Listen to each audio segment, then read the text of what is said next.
Good morning, everybody, and welcome back to the Spa Sisters podcast with me, Julie Wren, and my co-host, Carly Chamberlain. How are you doing, Carly? I'm good, thank you. Very good. Great. A little blip this morning, but yeah. Well, the tech grams are always around somewhere, aren't they? So today we are very lucky to have with us Lucie Allen. Thank you for being here, Lucie. Hello, thank you so much for having me. I'm very excited. So Lucie actually is Spa Therapist of the Year. So congratulations. Thank you. Thank you very much. And you're based down in the beautiful New Forest at the Chewton Glen Spa. Is that right? Yeah, that's correct. Yeah. In the heart of the New Forest, is that? We're just on the edge of the New Forest. Yeah, so we're in New Milton, Hampshire. Yeah. Oh, beautiful. Okay, so we would love today to get some insights into your background as a spa therapist, and really, how did you come to be Spa Therapist of the Year? Did you get nominated? Just tell us all about the process, because it's really fascinating. Okay, so I've actually been nominated for Therapist of the Year twice before, shortlisted, sorry, twice before, when I was actually working at a different hotel. And I had a few years off. I did it. So you put yourself forward for it. Obviously, you have to have a little bit of insight from your managers and a bit of help along the way. But yeah, so you nominate yourself, and there's a big write up to do to begin with. So you have to write about your background as a therapist. You send your CV, all of your qualifications. You have to put, why you think that you deserve it, why you think that you should win it over, all the other therapists, and sort of your hygiene procedures, your training, what you want to do going forwards. There's a lot of information that you sort of have to write about to begin with. And from there, they shortlist it down to 6 finalists. And then when you're in the top 6, you go up to London and you do almost like a trades test. So you're all in the same room together. You do a massage, you do a facial, and then you have an interview. And there's normally sort of about 6 to 10 judges. So there's quite a lot of eyes on you all in one go. It's quite daunting. Yeah. And then from there, you don't hear anything for a few months until the actual awards night. So it's quite a long way. It's a long process. So I applied in October last year, and yeah, I didn't find out until the start of March this year. So I went to do all of my interview and my trades test in January. So yeah, it's quite a long process. Right. It's a lot of sleepless nights, and you're thinking, oh, I should have said this, or I should have done that, and yeah, but no, it's amazing. And as I say, I think for me, where I'd done it twice before and I hadn't won, it's really hard because you're trying not to get your hopes up. But yeah, it's just amazing. So happy. Great. So how long have you been a therapist and been working in the spa world? So I've been a therapist for about 13, 14 years. I think it's 14 this year. When I left college, I went to work in a couple of salons to start sort of getting a little bit of experience in the industry.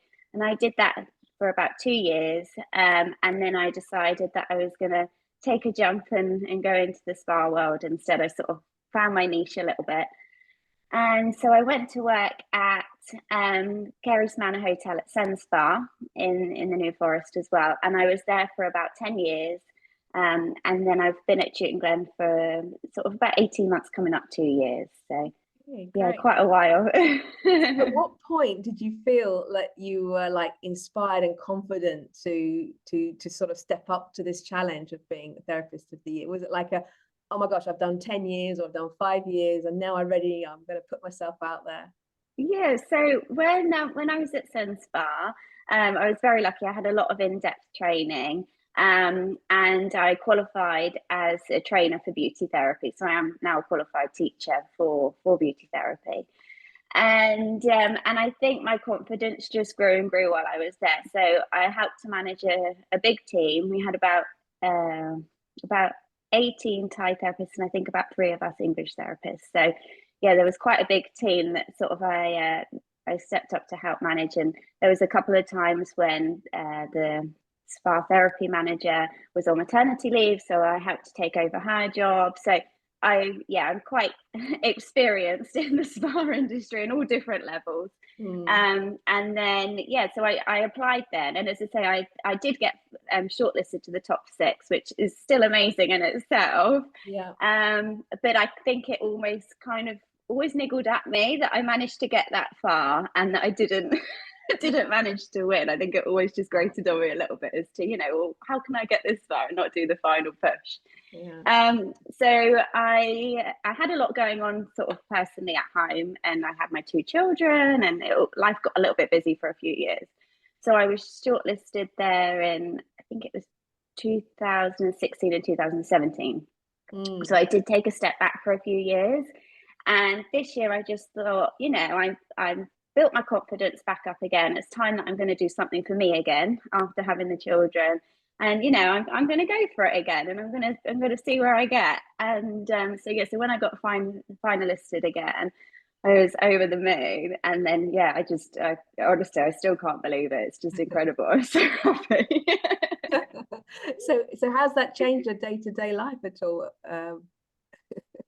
So it's amazing how many people it's connected me to. I've been, really lucky in the way of a lot of people have reached out to me, and it's really opened my eyes to the industry as a whole. It's opened a lot of different doors, like coming on today. So it's opened up a lot of different pathways for me, which is really nice. And it's nice to be able to speak to people that are in different aspects of the industry, because although I've been in the spa industry for such a long time, it's nice to sort of understand a little bit more about things that I don't have such an insight into, like the aesthetic side of things. It's not my forte, it's not my niche.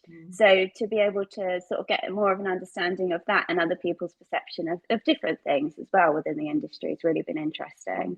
Wonderful. So, I mean, I can imagine myself that there could be many therapists out there that would be really nervous or even worried to put themselves forward for such a big accolade. But what you've been saying, I kind of get that feeling as well, that it can be also part of your own personal growth and development. So do you have any advice there on how did you get over the nerves or the worry about putting yourself out there? It is nerve-wracking, and I think as well, there's a lot of eyes on you, and I think a lot of that is, like you say, it's personal growth. And I think that from when I applied the first time to when I won this time, one of the things the judges said to me was my confidence this time compared to my confidence a few years ago was, they couldn't believe that it was the same therapist stood in front of them. So I think it's really interesting to see how I've grown as a therapist within those few years. But I think a lot of it is to do with, as therapists, we're naturally very caring. We want to look after people. We just want to make people feel better. And I think that just comes, instinctively as a therapist. And I think a lot of what the judges look for is that side of you, how you're caring for your client, how you, are meeting the needs that they want, or the things that they want from their treatment. And I think those are sort of the things that just come naturally normally to us. So it's just important to show your true authentic self, as opposed to more of a robotic version as to what you think that you should be showing. Wonderful. Carly, you've got a couple more questions you'd like to ask, I think, Lucie, haven't you? Well, I just want to, from observing what you're saying, I just feel like you have this unwavering confidence which has grown. And that is really reassuring for a lot of people, I can imagine, because I think if you don't feel confident, you think maybe there's no hope, or you don't want to go down that road, you don't want to challenge yourself, and you still pushed yourself and persevered, even though, it didn't work out the first few times, but that didn't deter you from trying again, which I really, really respect. I think it's quite easily. And then that actually makes their confidence worse. Whereas it's great that you put yourself out there, opened yourself up, allowed yourself to almost be judged and scrutinized. That's hard. That's a hard. Yeah. You have to really let go of your ego to be able to, and then actually take the knowledge and the lessons yourself and work with them. I think that's really incredible. But now that you've sort of like reached your goal, if you like, achieved your goal, where do you go from here? Do you have a future plan? What keeps you motivated? So at the moment, I would love to go and work with some local colleges and help the girls that are, you know, just coming into the industry, do some mentoring. So I'm just in the process now of trying to reach out to some local colleges, and I love the teaching side of my job. I love training. So yeah, that's very exciting. I've also been so in the group that Chewton Glen are owned by iconic luxury hotels. I've also been doing some training at the Lig and Arms in the Cotswolds, which is really lovely. So it's nice to sort of see some different spas as well. And yeah, there's a few things that I want to do this year just for myself. I'd love to look into the more holistic side of the industry. I want to do reflexology, and I'm desperate to learn Reiki. I really, really would love to learn Reiki. So they're just personally for me, because they're just something that I really want to explore. But yeah, I love just sort of seeing where everything takes me. Really, I don't really have a plan as such. I'm just exploring at the moment as to where to go next. Yeah. Love your energy, Lucie. It's Yeah. you're sort of really aware of your abilities, your skills, what you want to learn, but I feel like you're not being bogged down by any kind of massive trajectory. It feels good at just being in the present moment and kind of rolling with it, which is so nice and refreshing to hear. Thank you. Could I just ask you one more question about the, yeah, of course. Obviously education, both Carly and I are both educators, so we love that side of what we do as well. And what do you think at the moment are some of the key challenges that we see being faced with the young therapists coming through, that perhaps, is it something we have to relook at the way we educate in colleges, or, how do we see that? Or is it the employer's job to sort of like pick up and run with a few different things that are not being taught at colleges? I think for me, the main thing that I notice when therapists come out of college is how to look after themselves. They're trained how to care for a client. They're trained how to do massage steps. They're not necessarily trained how to protect themselves physically and emotionally as well. I think, one thing is looking after your posture. I mean, a lot of the therapists, they don't last because of, poor posture.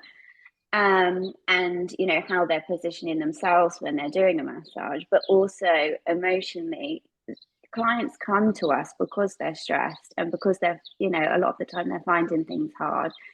And that's why, for us, a lot of the time they've come for a spa day or they've come for a day away. And I think it's just important to know how to ground yourself before a treatment, and how not to sort of take those things into you, because it can bring you down if not. And it's really difficult not to sort of take on other people's energies when you're delivering the treatment as well. You can't pour from an empty cup, can you? Exactly. Yeah, it's impossible. So. Yeah, I think we've all been there when we felt we give from nothing. We need to refuel our own tank. Exactly. And it's so important, as I say, to look after yourself physically and emotionally as well. Just simple things like stretching in between treatments.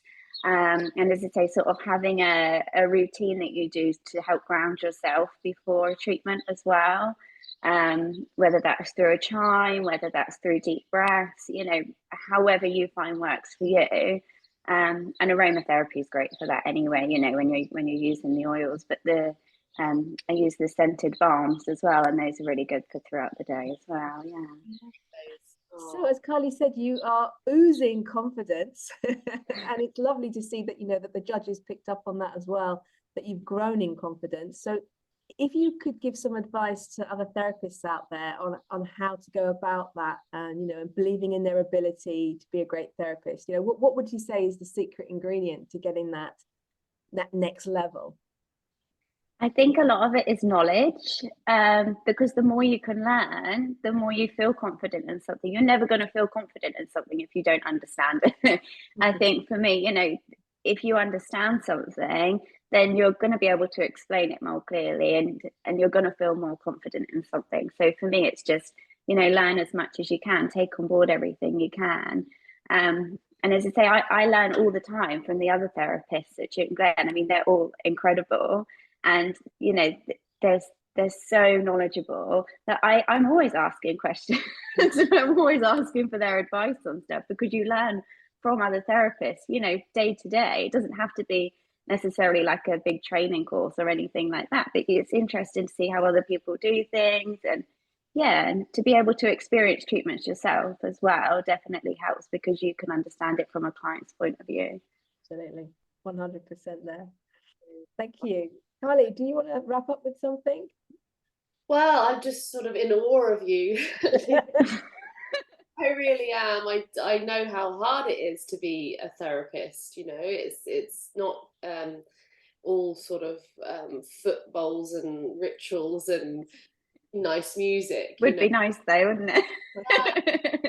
Hard behind the scenes, and that's one of the things that Julie and I really advocate, is that therapists' well-being and sort of self-care. So I'm really happy that you also are aligned with that, and I think a lot of different therapists out there now are more aware of that, so that's definitely something that's going to grow in our industry. But no, thank you so much for your time. I was just admiring the tweeting birds in the background. Oh yeah, well, I live literally on the outskirts of the forest. It's really warm in here, so I opened the back door, but sorry. Quite a lot of clues there as to why you have such a calm, lovely energy. Get outside as much as I can. Big difference. Well, thank you so much for your time today. If you've watched this podcast and you're inspired by Lucie, please reach out to us at Spa Sisters Podcast, or email us at spasisterspodcast@gmail.com. We would love to share more stories like this, and we need our support and our followers and our subscribers on YouTube to help us do that. So thank you, Lucie, again, and catch up with everyone again on the next episode. Thank you. Thank you so much for having me. Thank you. Bye.